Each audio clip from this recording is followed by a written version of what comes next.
The 2025 International Colloquium Series Europe is sponsored by Union Theological Seminary in the City of New York, the Episcopal Diocese of California, King's College London, Regent's Park College, University of Oxford, the Center for Black Theology at Regent's Park College, Oxford, the Protestant Theological Institute of Paris, and in partnership with the Cathedral Church of the Holy Trinity, the American Cathedral in Paris.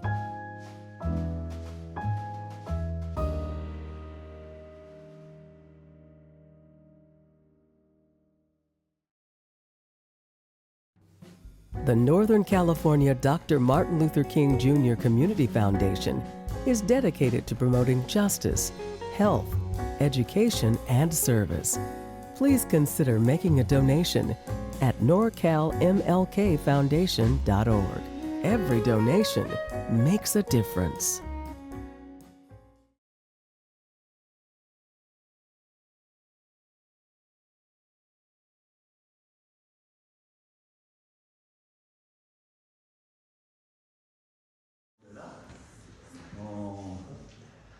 Voilà.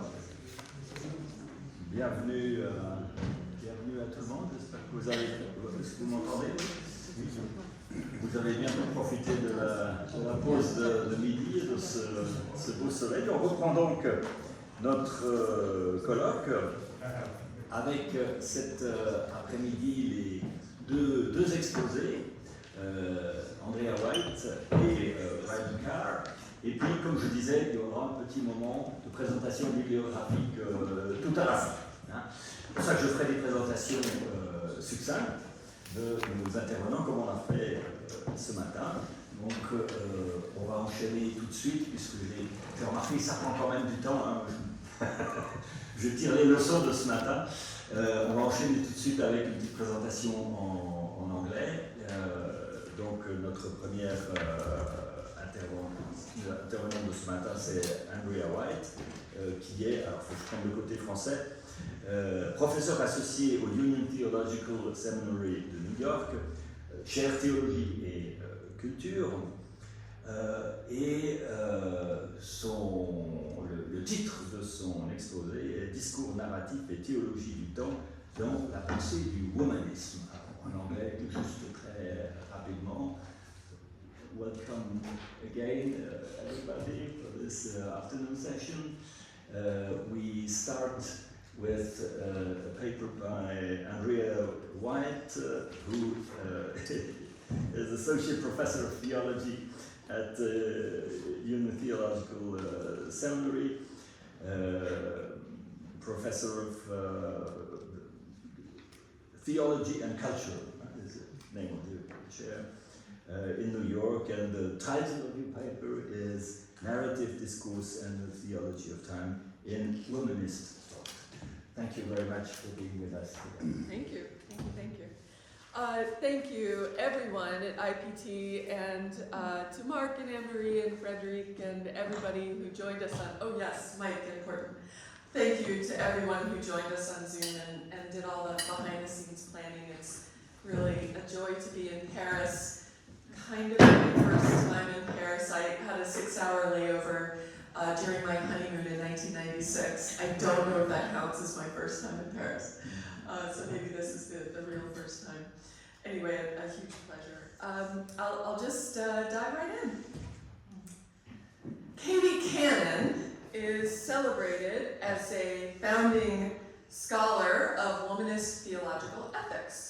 There's much to be said about the insights that emerge from an ethic grounded upon Black women's experience, how it renders the work of theology as more capacious than traditional accounts are equipped to deliver, how it grasps theology's immanent frame, how it perceives race and gender as thoroughly theological issues, but rather than engage the revelation experience debate of old, and its accompanying probes into theological method, however valuable, and rather than address the more commonly rehearsed questions of redemptive suffering with race and gender depression in view, instead I wish to grapple with the theological possibilities of Black world-making that emerge from narrative discourse.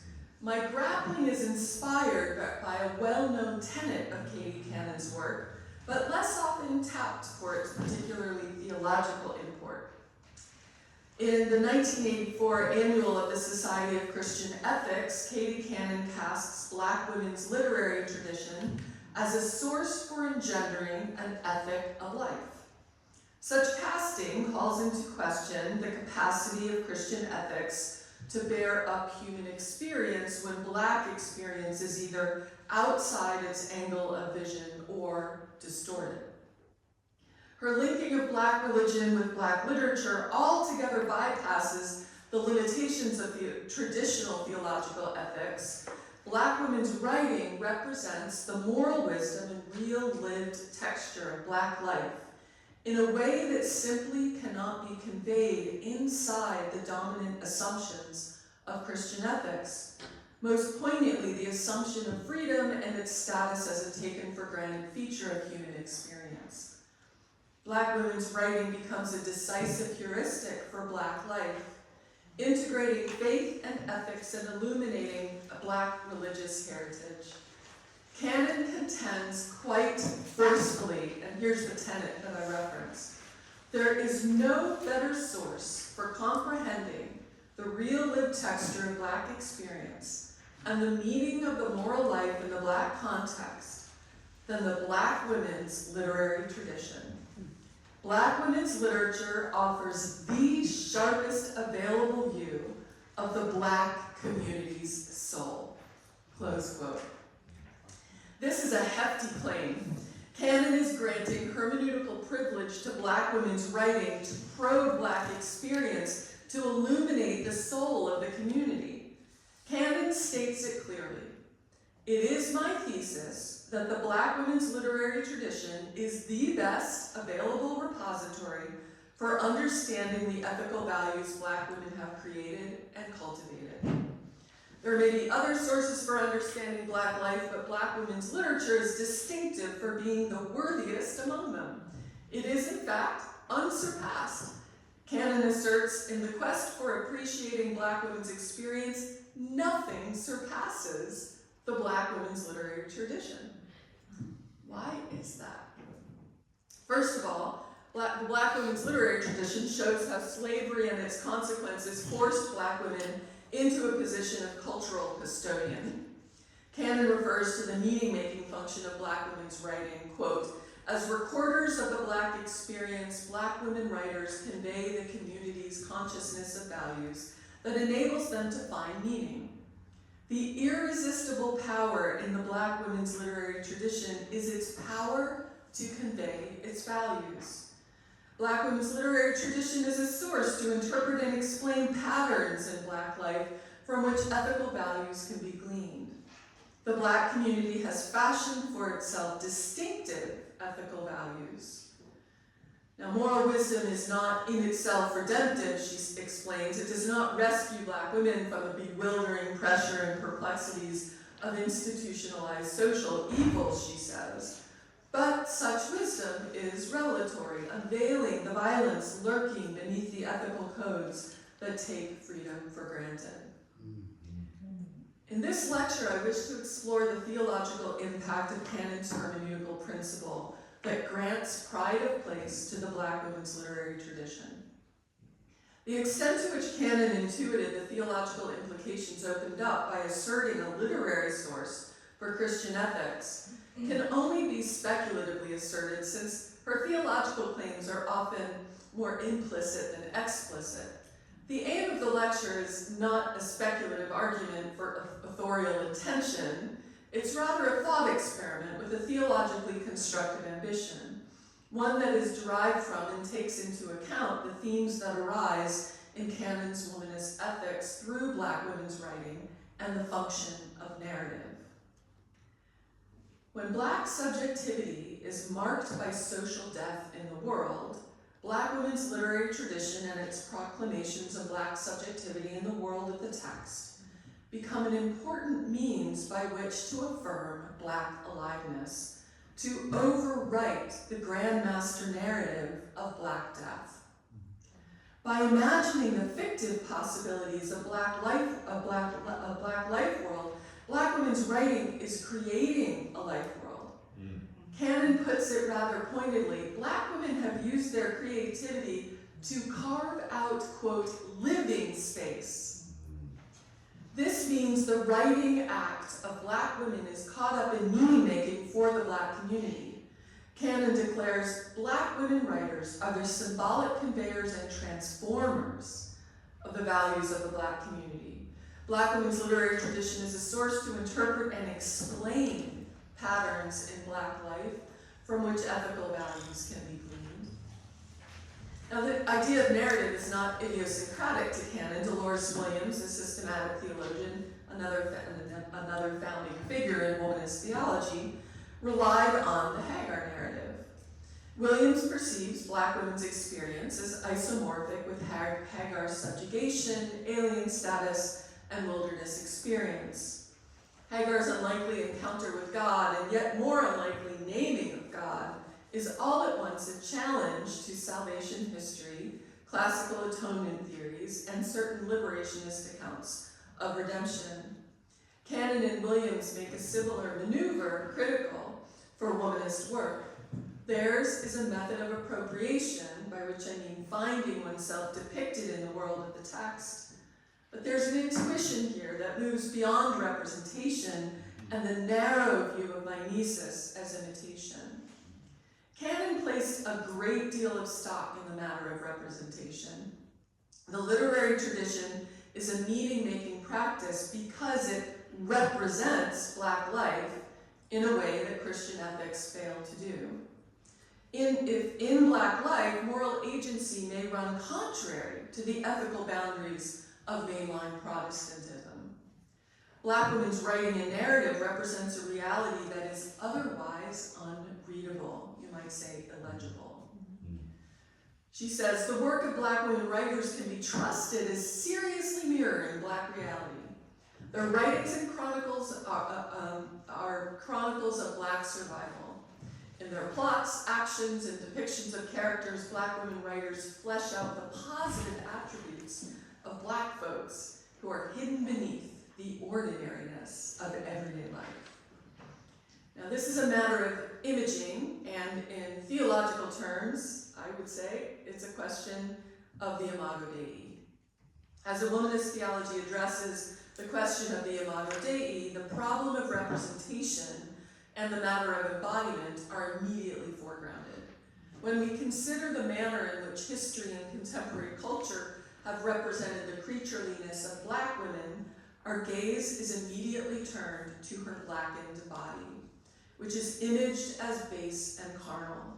Her embodied representation of the sexually unclean means that Black women's creatureliness is ironically both a source of shame and an instrument of seduction and production.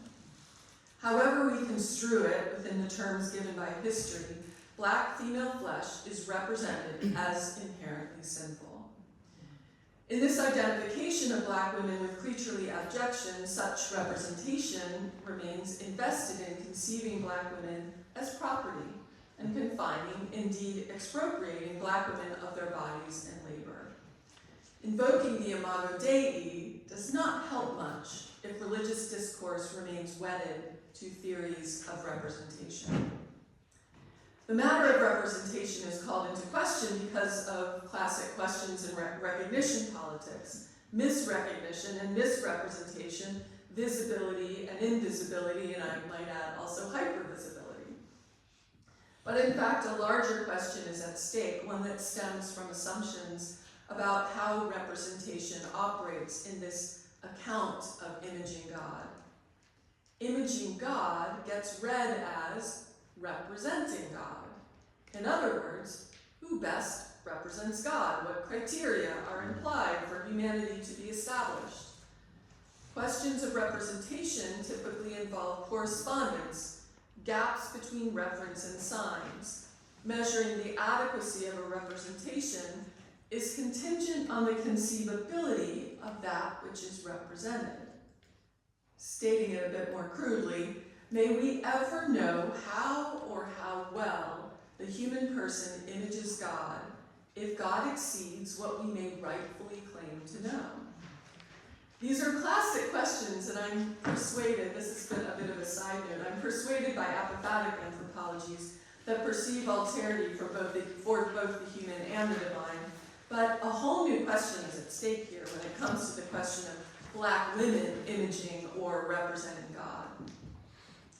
In her reading of Hortense Spiller, Zakiya Iman Jackson argues, there are Black female figures, or representations, that appear, but they function at the register of myth rather than indexicality, and therefore reveal how representation performs rather than functions mimetically, as the notion of representation suggests, close quote.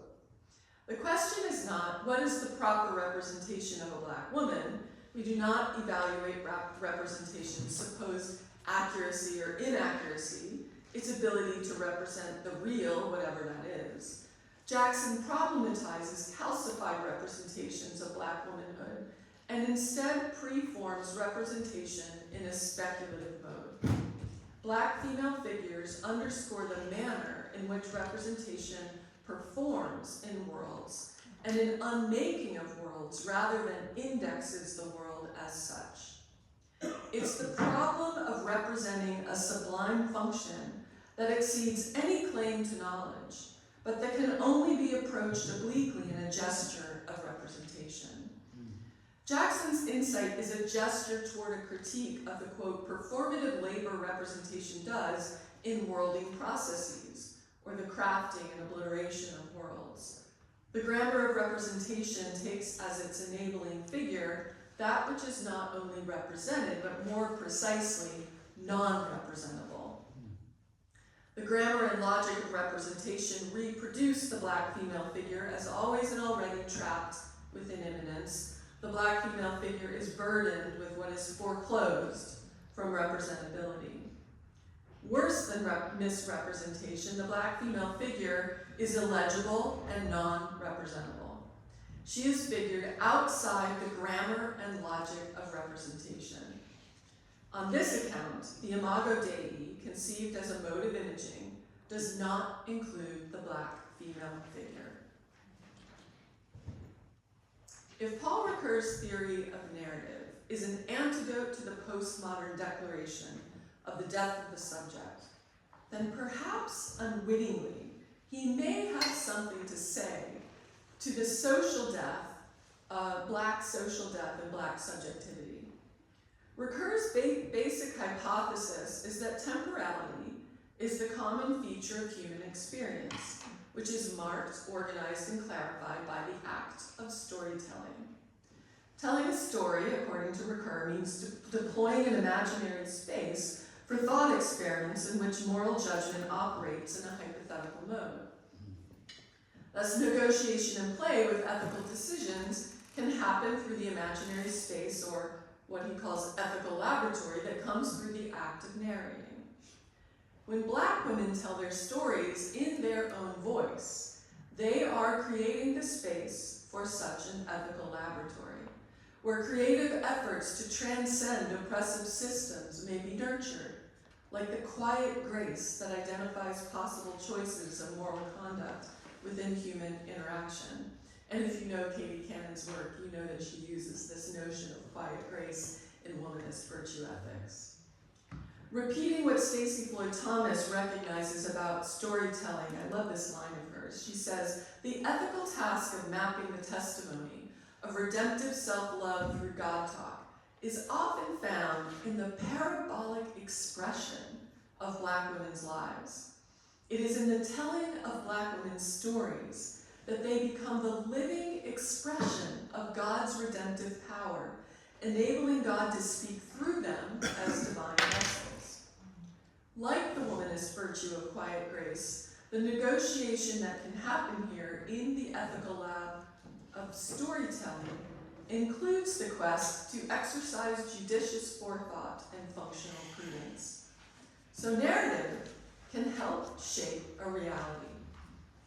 As Ricœur puts it, the plots that we invent help us to shape our confused, formless, and in the last resort, mute temporal experience.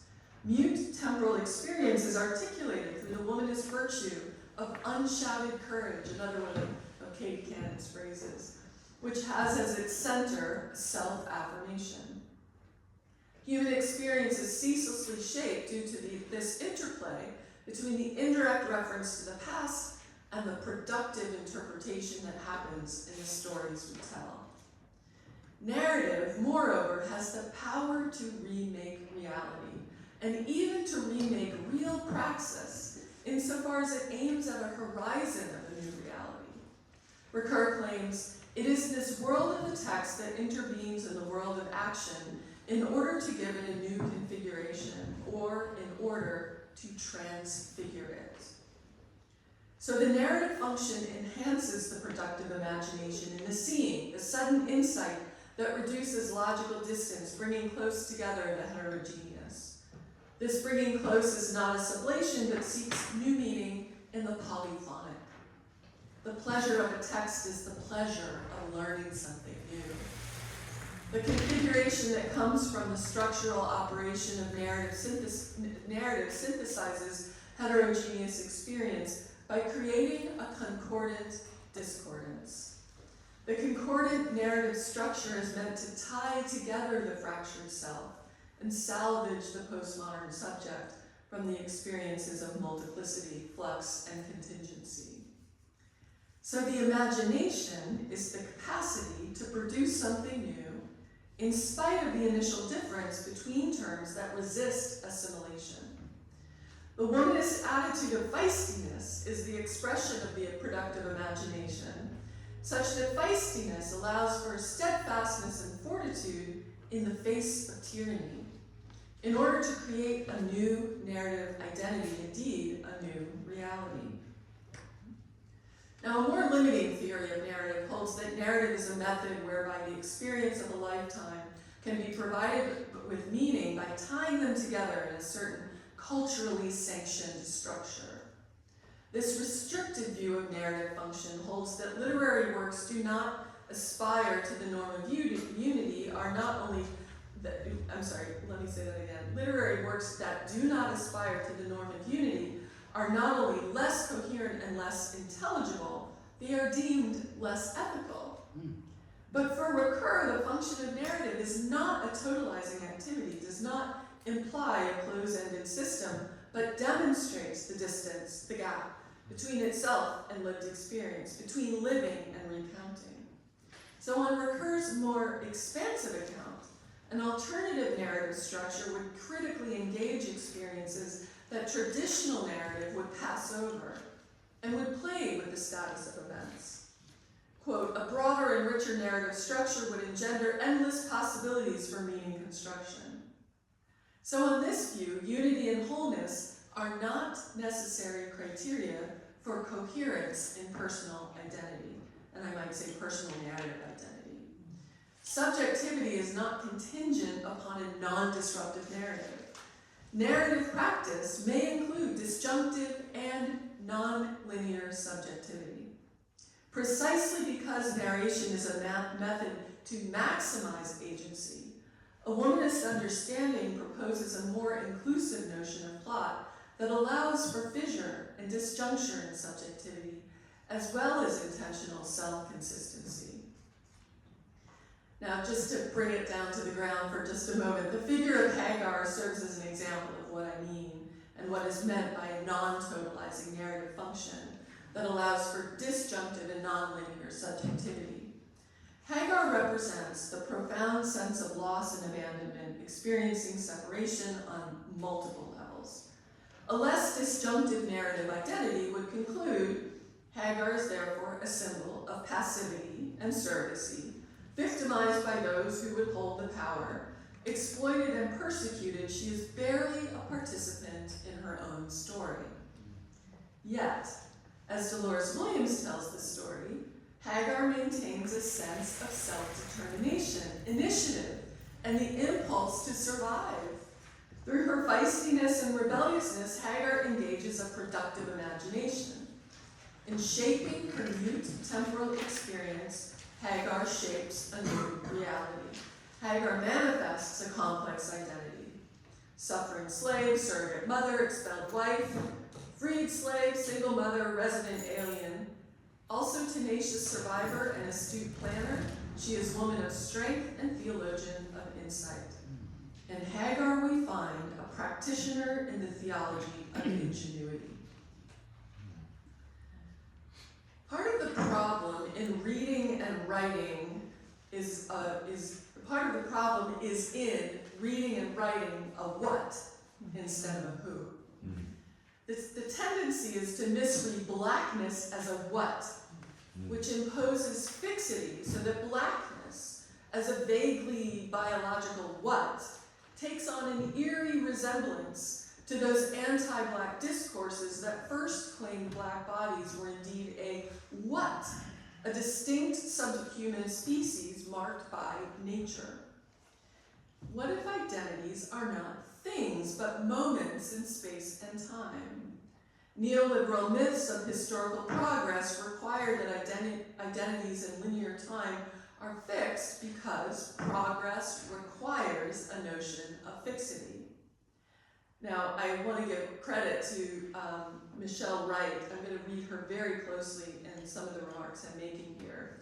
Michelle Wright contends that middle passage epistemology assumes Africa as a fixed origin, and blacks are not true subjects or agents because they always react to or against white racism.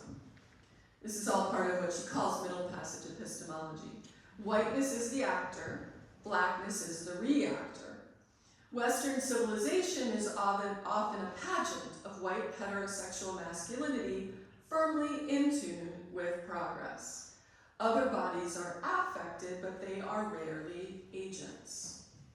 Wright suggests the physics of blackness, which is, by the way, the title of her book, is interested in epiphenomenal time, the now, which is neither an effect of the past nor a cause of the future, but corresponds to the indeterminate, fuzzy, hybrid reality consisting of many strands. We actually experience time as something sometimes overlapping, sometimes disconnected. The moment under interpretation is multivalent, with no one truth that dominates, and thus no one truth that orders the importance of the various participants in the space-time.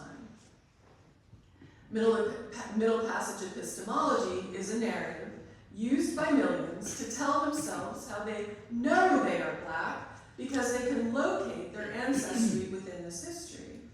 She refers to the Afrocentric linear progress narrative as also consolidating a false notion of normative blackness within the heterosexual male. Iconic figures of resistance in US Black history are overwhelmingly male.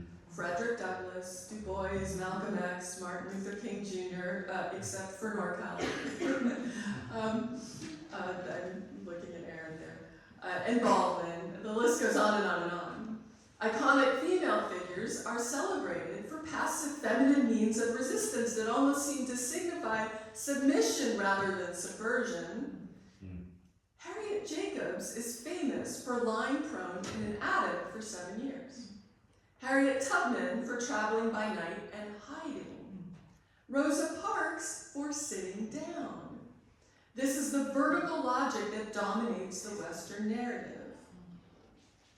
How do we not lock Africa in this linear narrative where Africa is identified as one of our past selves, locked in its past in romantic arrest? How do we not locate Black subjectivity squarely in slavery and racism and lack of agency? Blackness is an identity that faces obstacles, but blackness itself is not an obstacle. How does blackness not get stuck in backward glances and fantasies of return that are widespread in progress narratives?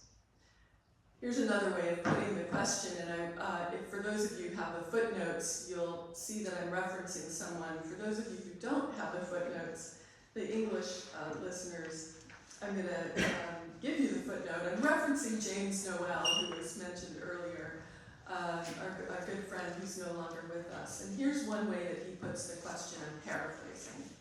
How is blackness construed as lack nonetheless not avoid. How is blackness construed as lack, nonetheless not avoid? What is power that moves against the grain? Provisional, slippery, suggestive, imperceptible. Blackness is an invention that signals a simple system for the abject, and black life is lived in the presence of an always imminent death. Negrophobia is a repository for fears about sexuality and death, the preconditional backdrop against which lies the paradigmatic Western trope of citizenship and the inviolable masculine body. Blackness poses a problem for the human because extravagant objection is an affront to the human.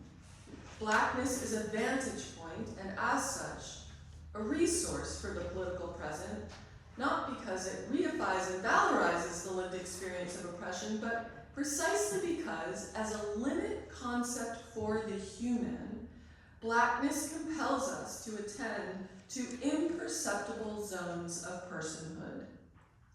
To be clear, this heuristic function of blackness is neither pedagogical nor theological. It would be sacrilegious to perceive black death as sacramental witness.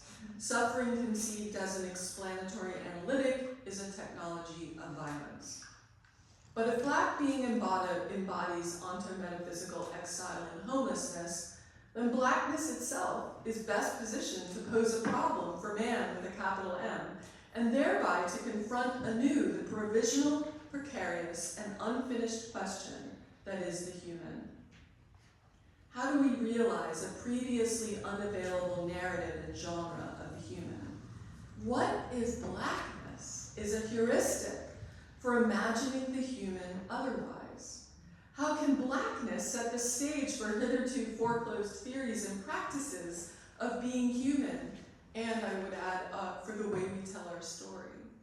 If the human is not an ontological fait accompli, that's as much French as you get, then how may blackness be conceived as a heuristic? To begin with, the elaboration of hitherto unavailable genres of the human necessitates a new theology of time. Black time is predicated on a rhythm of perpetual waiting. How might this temporality inform a concept of the human as a story always unfinished, without ontological coherence, without optimism and its accompanying myth of neoliberal progress, yet not without its own dimension of futurity? What Black feminist Tina Campt calls a politics of prefiguration involves living the future now as an imperative rather than subjunctive, the future real conditional. She says, that which will have had to happen. The grammar of Black feminist futurity performs prefiguratively a future that has not yet happened, but nevertheless must.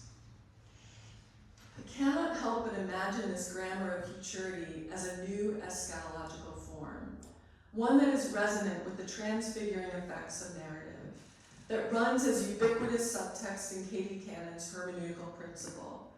It's as if Ricœur was reading Katie Cannon when he said, fiction builds its own referent and therefore opens new ontological possibilities that were blocked by the already existing. Cannon was acutely aware of the capacity of fiction to open up new insights into reality. It is fitting that Ricœur would name this transfiguration for all its theological connotations.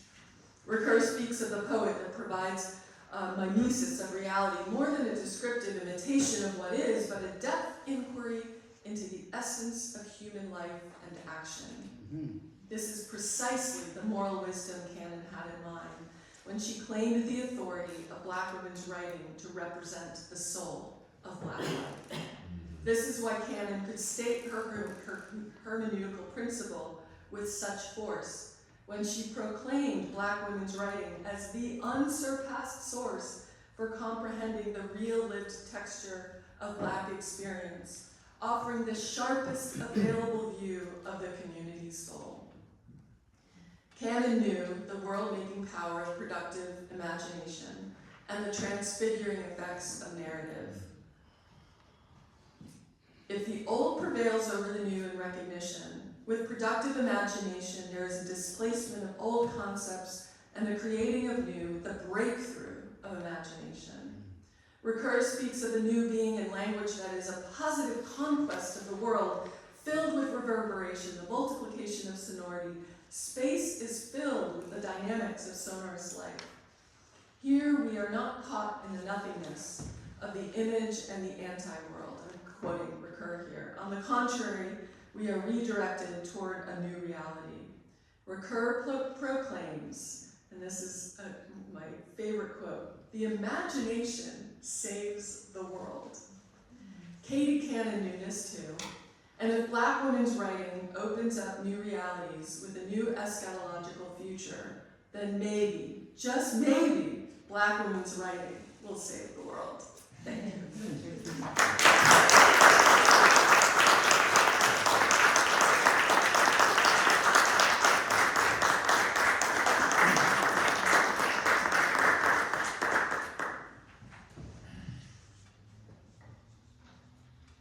Thank you so much, Andrea.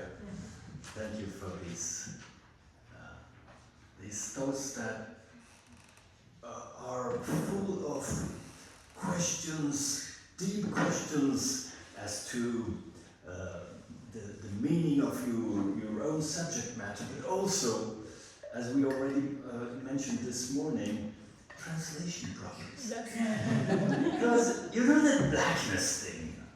We have translated James Cone. By the way, James Cone is one of our doctors honoris causa at the IPT, so I'm proud to mention that. But his book, The Blackness of God, has been translated La Noirceur de Dieu. God of the oppressed. Sorry? It is God of the oppressed that we translate. Oh yes, it's God, yes. But it has been translated La Noirceur, and the concept, of course, is gone. And this has been, I guess it's the same, blackness, applying blackness to God it has been sensed as almost blasphemous by many people. Yeah. So I think, and Deepel, which works well, thank you Deepel, has been a huge help, but systematically, Deepel translated blackness by négritude, which is a very fine thing in French, thanks to Léopold Sédar Senghor, which has more to do with the slogan "Black is beautiful." Yeah. So, well, I just wanted to say that, but the discussion is now open to the floor. Anna. Thank you so much, Andrea. That was really a dazzling lecture. I was really so excited by it. My one point is, would it not be preferable to have some examples of Black fiction by women, about fiction by Black women writers? I'm thinking of novels where the protagonist is a woman and appears in the title. I think, for instance, The Meridian by Walker would be a great example. So to have embedded in your theory some fragments of real prose or poetry. Thank you. Do I get another half hour? Thank you, Anne-Marie, for that great question. And it's also a very huge compliment to receive compliments after lunch. So thank you, when everyone is probably ready for siesta. I will say that when I teach my course, I teach a course called Womanist Theology and Narrative, and I include Octavia Butler and Toni Morrison. There are, of course, many more. Those are the two I choose. I'm going to be co-teaching a class at Riverside Church this summer, a 3-week series, with a fellow student of mine who is also a professor of English in the Master of Fine Arts program at Hunter College, who has award-winning novels and writes about Black women and Black mothers, and she will be co-teaching with me, so I'm going to lean on her a little bit. But But you raise a really important point, and absolutely, we need the Black women's writing to do that work for us. And I don't want to speak too long, but I will just say, one of the things that I find part of the genius of Toni Morrison, there are many, many things that we can put on that list, but one of the things I find that's part of the genius is that she tells her story about Black life and Black experience. It's almost inconceivable, I think, without the white gaze. So it's a perfect example of this transfiguring of reality. There's something ineffable about the placement of Black women's experience in narrative that it almost defies discourse.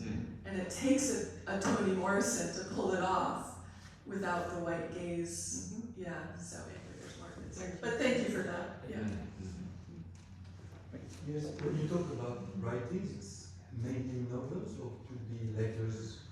I only use fiction. Not novels.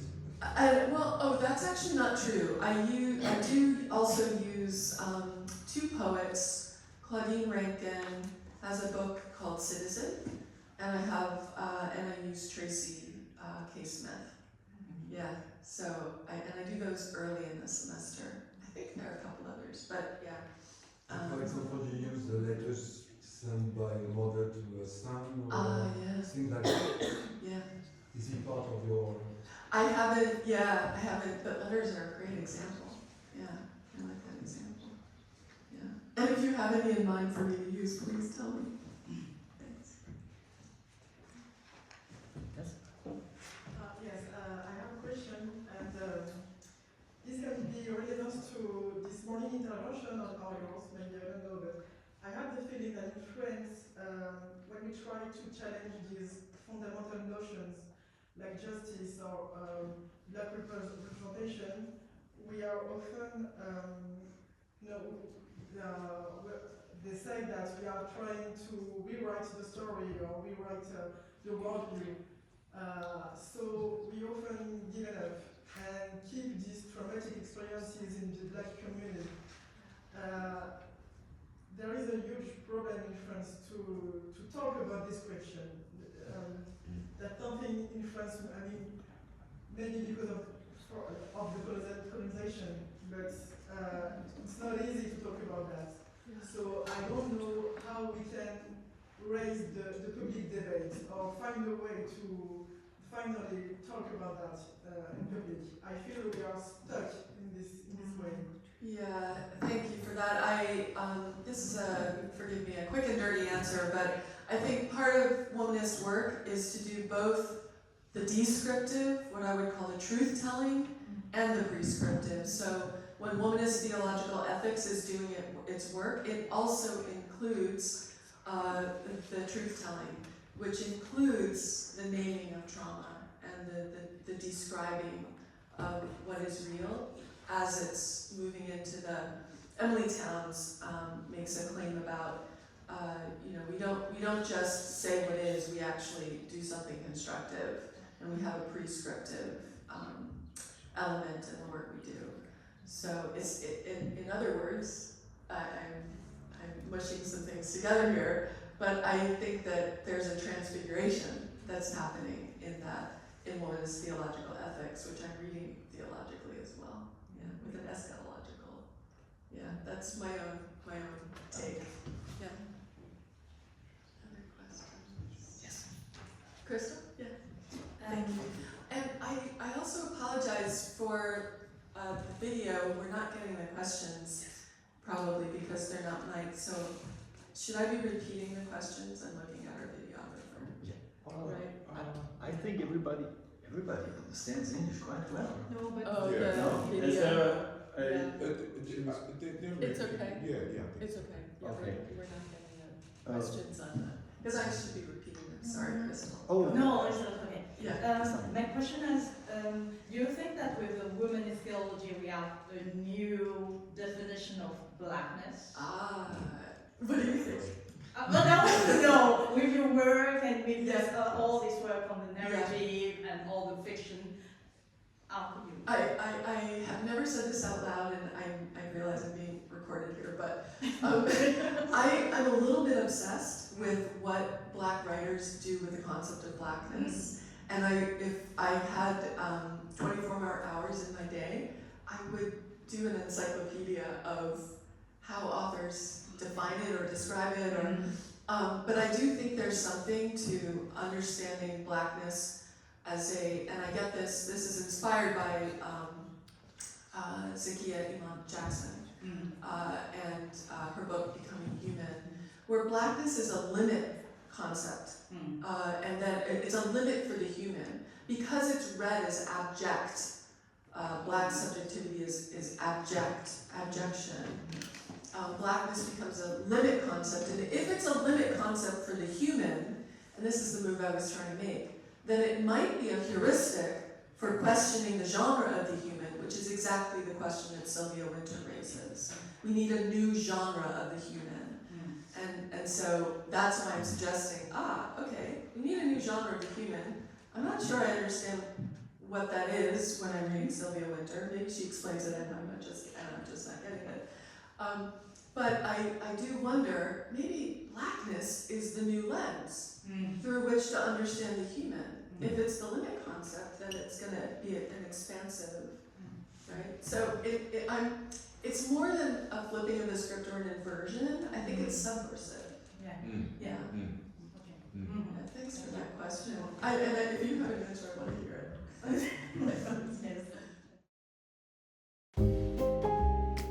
The International Colloquium Series, confronting global issues with moral clarity and intellectual depth.